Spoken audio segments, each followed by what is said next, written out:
এতিয়া কৈ যাম যে ভাল ল্যান্ড প্লট এটা আমাক চাই দিব লাগে যাতে আমি এসেম্বলি ইলেকশনৰ আগতে হাইলাকান্দি মেডিকেলৰ ফাউণ্ডেশ্যন কৰিব পাৰোঁ।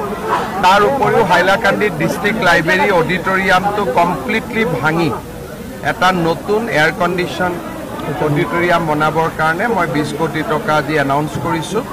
সি হাইলাকান্দিৰ কাৰণে খুব প্ৰয়োজন আছিলে আৰু ভাল এটা অডিটৰিয়াম এটা হাইলাকান্দিৰ ৰাইজে পাই যাব। তাৰ উপৰিও আমাৰ হাইলাকান্দি সাৰ্কিট হাউচটো নতুনকৈ বনোৱাৰ কাৰণে চেংচন হৈছে। উইদিন 10 ডেজ আমাৰ কাম আৰম্ভ হৈ যাব। গতিকে যিখিনি আমি ইলেকশ্যনৰ সময়ত হাইলাকান্দিৰ ডেভেলপমেণ্টৰ কাৰণে কৈছিলোঁ মই আজি আহিছোঁ গোটেইখিনি আৰু এবাৰ ৰিভিউ কৰিম আৰু যি ধৰণে কথা দিছিলোঁ সেই ধৰণে যাতে আমি কাম কৰিব পাৰোঁ তাৰ কাৰণে আমি চেষ্টা কৰিম। পাঁচগ্ৰামৰ ইণ্ডাষ্ট্ৰিয়েল পাৰ্কৰ অলৰেডি বিভিন্ন জনৰ লগত ডিছকাশ্যন চলি আছে। ঢিঙত ক্লাছ 10ৰ ছোৱালীক ৰেপ কৰা হ'ল আৰু মাইনৰিটি এৰিয়াত য'ত অসমীয়া মানুহ মাইনৰিটি কেনেকৈ স্বীকৃতি হ'ব? যোৱা লোকসভা নিৰ্বাচনৰ পিছত অসমত এনেকুৱা 22টা ঘটনা ঘটিছে আৰু আজি এইটো 23 নম্বৰ আৰু এই গোটেই ঘটনাটোবিলাকৰ লগত এটা কিছুমান বিশেষ মানুহ জড়িত হৈ থাকে আৰু লোকসভা ইলেকশ্যনৰ পিছত তেওঁলোকে বহুত এনকাৰেজমেণ্টটো পাই আছে, এটাৰ পিছত এটা ঘটনা কৰি আছে। আমি টাফ একশ্যন ল'ম। এতিয়া মই ডিজিপিক পঠাইছোঁ ঢিঙলৈকে। Will take toughest possible action. Piyush হাজৰিকাকো মই যাব দিছোঁ আৰু মই সদায় কৈ থাকোঁ যে আমাৰ অসমত নামনি আৰু মধ্য অসম বৰাক ভেলী আদিৰ দৰে জাগাত আমাৰ খিলঞ্জীয়া মানুহ লোকেল মানুহবিলাক বহুত ভয় আৰু সন্ত্ৰাসৰ পৰিৱেশত থাকে। অসমৰ মানুহে যিমান এই কথাবোৰ বুজিব সিমানে আমাৰ কাৰণে ভাল। বাকীটো আইনত যি ব্যৱস্থা ল'ব লাগেতো মই ল'মেই, কিন্তু আমি যিমানেই সেনচিটিভ হওঁ যে এই জায়গাবিলাকত কেনেকৈ আমাৰ মানুহবিলাক থাকে, কিমান কষ্টত থাকে, আমি যিমানেই সেনচিটিভ হ'ম সিমানেই আমাৰ মানুহবিলাকে সুৰক্ষা পাব।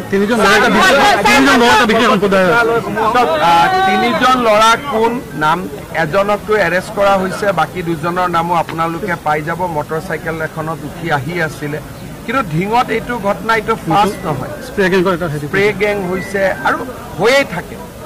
যি যি জাগাত আমাৰ খিলঞ্জীয়া মানুহ মাইনৰিটি হৈছে সেই জাগাত আমাৰ মানুহবিলাক সদায় সমস্যাত থাকে।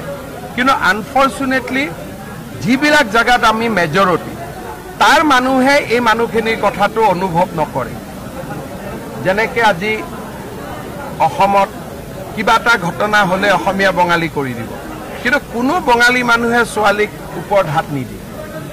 কিন্তু আমাৰ মানুহখিনিয়ে চিন্তা কৰি থাকিব বঙালী, বঙালীয়ে চিন্তা কৰি থাকিব অসমীয়া, অসমীয়াই চিন্তা কৰি থাকিব মাৰোৱাৰী, মাৰোৱাৰীয়ে চিন্তা কৰি থাকিব হিন্দীভাষী। কিন্তু আমাৰ শত্ৰু কোন মিত্ৰ কোন মানুহে এইটো আজিলৈকে উলিয়াব নোখোজে বা নাজানে বা মানুহে এভইড কৰে।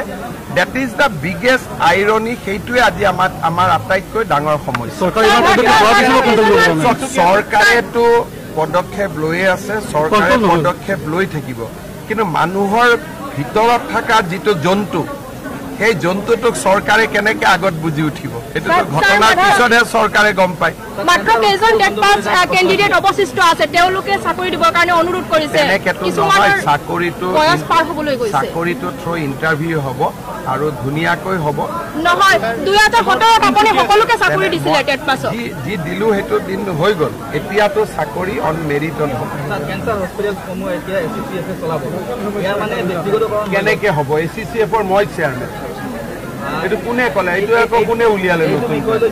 কেনেকে চৰ্চা হ'ব? ACCFৰ চেয়াৰমেন হ'ল হিমন্ত বিশ্ব শৰ্মা, মুখ্যমন্ত্ৰী আছাম।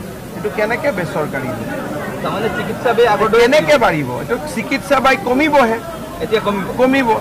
কাৰণ ACCFৰ চেয়াৰমেন হ'ল অসম চৰকাৰৰ মুখ্যমন্ত্ৰী। এইটো কোনো নন গভৰ্ণমেণ্ট নহয়, it is a government institute. তিনিচুকীয়াৰ ইনচিডেণ্টটো তিনিচুকীয়াত যিয়ে যাৰ লগত মাৰপিট কৰিছে পুলিচে অলৰেডি এৰেষ্ট কৰিছে। মাৰ্ঘেৰিটাটো পুলিচে এৰেষ্ট কৰিছে।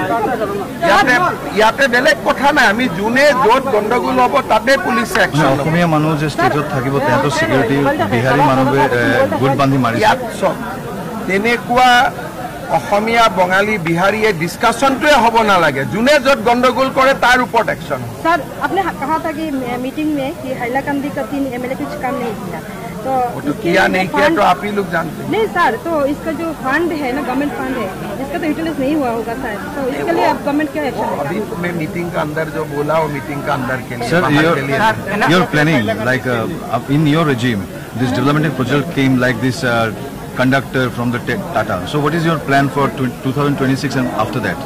that will discuss sir NRC जिबिलके नाम এতিয়া উঠা নাই NRC নাম নুঠাবিলাকক মই কেনেকে উঠাম না না এইটো